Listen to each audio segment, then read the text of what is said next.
नाज़रीन इकराम, आपको बताई देते हैं कि ये वो शाहराह है जिसे आप शेख उल आलम बैनुल अक़वामी एयरपोर्ट के नाम से जानते हैं। और इस शाहराह पर आपको मालूम होना चाहिए कि कई उम्मीदें गुज़श्ता दिनों उस वक़्त जग उठी थी जब यहाँ पर वज़ीर दाखिला अमित शाह ने आकर के बाज़ाब्ता तौर पर इफ्तिदा किया था एक मरतबा फिर शारजा के लिए जाने वाली उन फ़्लाइट्स का जिन फ़्लाइट्स के साथ जम्मू कश्मीर के लोगों की कई उम्मीदें जुड़ी हुई थी। सिर्फ ये इशारा इसलिए ही नहीं कि ये एयरपोर्ट का रास्ता है, बल्कि इस एयरपोर्ट पर आपको मालूम होना चाहिए कि जब इसे वुसअत दी गई और बताया गया कि यहाँ से इंटरनेशनल फ़्लाइट्स को चालू किया जाएगा, और उसके बाद आपको ये भी मालूम होगा कि पहली मरतबा जब फ़्लाइटें यहाँ से चली थी तो उन फ़्लाइटों के बाद पाकिस्तान की तरफ से एतराज़ जताया गया और उसके बाद जो फ़ज़ाई हदूद हैं वो बंद कर दिए गए और जो फ़्लाइट्स शुरू हुई थी वो धीरे धीरे दम तोड़ बैठी और इस तरह से फ़्लाइट्स मुकम्मल तरीके पर रुक गईं। लेकिन इस साल एक मरतबा फिर मरकज़ी हुकूमत ने दिलचस्पी दिखा करके यहाँ के बैनुल अक़वामी हवाई अड्डे पर न सिर्फ परवाज़ों को दोबारा शारजा के लिए चलाने के लिए शुरुआत की, बल्कि बाज़ाब्ता तौर पर आगाज़ भी किया गया। और अमित शाह के दौरे के बाद ये माना जाता था कि जम्मू कश्मीर के लोगों को बराह रास्त बैनुल अक़वामी सतह पर जोड़ने के लिए जो कोशिशें की गई हैं वो रंग भी लाएंगी। और 2-3 दिन तक ये परवाज़ें जो थी वो बाज़ाब्ता तौर पे चलती रहीं और इस तरह से दुबई के लिए जो परवाज़ें यहाँ से उड़ान भर रही थी उससे ये बराह रास्त फ़ायदा मिल रहा था कि यहाँ का आम आदमी जो है उसकी जो रीच है वो खलीज के ममालिक तक हो जाएगी और उसके लिए सफ़र भी आसान होगा, सस्ता भी होगा। लेकिन आपको ये भी मालूम होना चाहिए कि गुज़श्ता दिनों जब यहाँ से ये फ़्लाइट्स चालू हुई तो उसके बाद ये भी माना जाता था कि दुबई से जो इन्वेस्टर्स यहाँ पर आना चाहते थे, सयाहत को जो फ़रोग़ मिलने वाला था, बैनुल अक़वामी ममालिक से जो लोग यहाँ पर आकर के जम्मू कश्मीर की सैर को आना चाहते थे, विंटर टूरिज़म के हवाले से जो बड़ी उम्मीदें जग उठी थी उनको भी उस वक़्त दचका लगा जब पाकिस्तान की सरकार की तरफ से बाज़ाब्ता तौर पर इनकार किया गया अपने फ़ज़ाई हदूद इस चीज़ के लिए इस्तेमाल करने के लिए कि यहाँ से जो परवाज़ें उड़ेंगी शहर श्रीनगर के जो हमारे यहाँ पर शेख उल आलम एयरपोर्ट है, यहाँ से जो परवाज़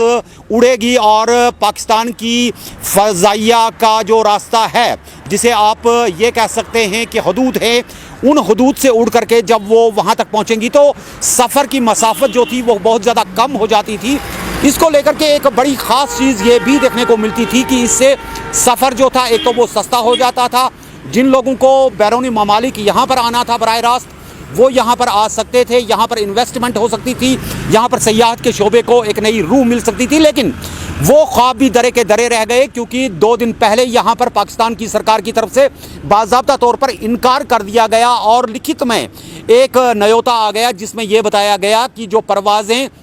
शहर श्रीनगर के शेख उल आलम बैनुल अक़वामी हवाई अड्डे से दुबई के लिए यहाँ से परवाज़ कर रही हैं उन पर फ़ज़ाई हदूद पर पाबंदी आयद कर दी गई है। इसको लेकर के यहाँ पर कई एक ट्वीट्स भी आए, कई सियासतें भी हुई, कई बयानात भी आए। लेकिन नाज़रीन इकराम, आपको ये बात यहाँ पर साफ बताए देते हैं कि आज भारत की तरफ से बाज़ाब्ता तौर पर बताया जाता है कि सफारती सतह पर इस बात को आगे बढ़ाने की कोशिश की गई है और मामला जो है वो पाकिस्तान की सरकार के साथ उठाने की बात कही गई है ताकि पाकिस्तान की हुकूमत इसमें जम्मू कश्मीर के लोगों के मफादात को देख करके उसमें ख़ास तौर पर जिक्र किया गया है कि जम्मू कश्मीर के लोगों को मयार ज़िंदगी बेहतर करने के हवाले से इस वक्त हुक्काम की जो कोशिश थी जिसमें यह था कि शारजा के लिए जो परवाज़ें चलेंगी इन परवाज़ों से यहाँ की इक़्तिसादियात को वुसअत मिलेगी और यहाँ के लोगों का मयार ज़िंदगी बेहतर किया जाएगा। और इस चीज़ को लेकर के पाकिस्तान से एक मरतबा फिर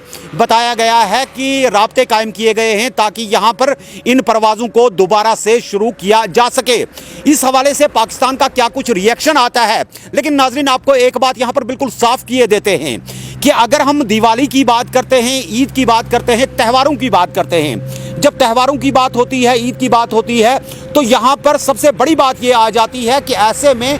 दोनों मुल्क जो हैं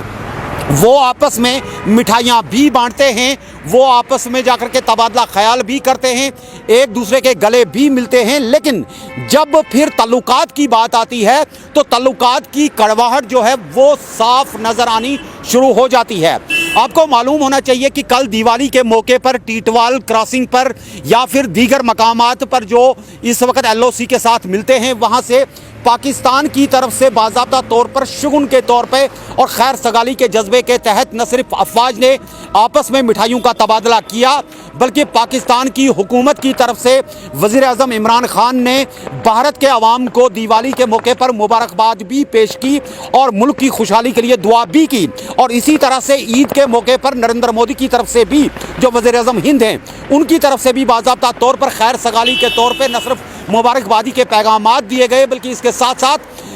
پاکستان کی خوشحالی کے لیے دعا بھی کی گئی۔ لیکن سرحدوں کے اوپر تناؤ اور گولیوں کی گن گرج جو آئے روز دیکھنے کو ملتی ہے، انفلٹریشن دیکھنے کو ملتی ہے، اس کے چلتے یہاں پہ کئی ایک معاملات ہیں جو اندر ہی اندر سے لاوا بن کے پک رہے ہیں۔ کل ہی آپ کو یاد ہوگا کہ وزیر اعظم نریندر مودی نے جب نوشہرہ کا دورہ کیا تو وہاں پر بھی انہوں نے سرجیکل سٹرائک کو ایک سب سے کارآمد قدم قرار دیتے ہوئے کہا کہ اس سے پڑوسی ملک کے ارادوں کو بہت زیادہ چوٹ پہنچی اور اس سے یہ بھی ہو گیا کہ بھارت کی طاقت کا اندازہ بھی بین الاقوامی برادری کو لگ گیا۔ لیکن اس کے ساتھ ساتھ یہ بات بھی ماننے والی ہے کہ جہاں اس وقت ہم نوشہرہ کی بات کرتے ہیں، جہاں وزیر اعظم نریندر مودی نے جا کر کے ملک کی قیادت کی طرف سے افواج کے حوصلے بڑھانے کے لیے بہت بڑی باتیں کی، وہیں بین الاقوامی ہوائی اڈے پر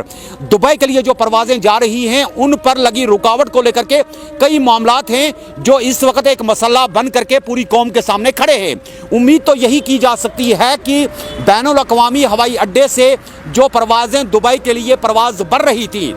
ان میں بھارت کی طرف سے جو اس وقت کوششیں کی جا رہی ہیں، جو تعلقات کو بہتر کرنے کی کوششیں کی جا رہی ہیں، پاکستان اس خیر سگالی کے جذبے کو قائم رکھ کر کے نہ صرف اپنی فضائی حدود کو بھارت کو استعمال کرنے دے گا، کیونکہ یہ ہوائی سروس جو ہے یہ جموں کشمیر کے لیے آنے والے ایام میں اقتصادیات کے لیے ریڑھ کی ہڈی کا کام بھی کر سکتی ہے اور جموں کشمیر کے لوگوں کے لیے ایک بہتر کل کی ضمانت بھی بن سکتی ہے۔ اس پر کیا کچھ پیش رفت ہوگی اس کے لیے ہم آپ کو باضابطہ طور پر اپڈیٹ کرتے رہیں گے۔ ناظرین آپ ہمارے ساتھ بنے رہیے۔ کے ٹی وی اردو میں جن بھی خبروں کے لیے آپ چاہتے ہیں کہ وہ عوام کے مفاد میں ہیں اور حکومت کے زیر اثر لا کر کے ہم انہیں نہ صرف حل کروا سکتے ہیں بلکہ معاملات کا ازالہ بھی کروا سکتے ہیں، اس بارے میں اپنا فیڈ بیک ضرور دیجیے گا اپنے سینئر کیمرہ جرنلسٹ میر بشارت کے ساتھ۔ میں شاہد مسعود بخاری آپ سے اس شمارے سے اجازت چاہوں گا، اس امید کے ساتھ کہ آپ ہمارے پروگرام کو شیئر اور لائک ضرور کریں گے اور اس کے ساتھ ساتھ اپنے کمنٹس بھی ضرور لکھیں گے۔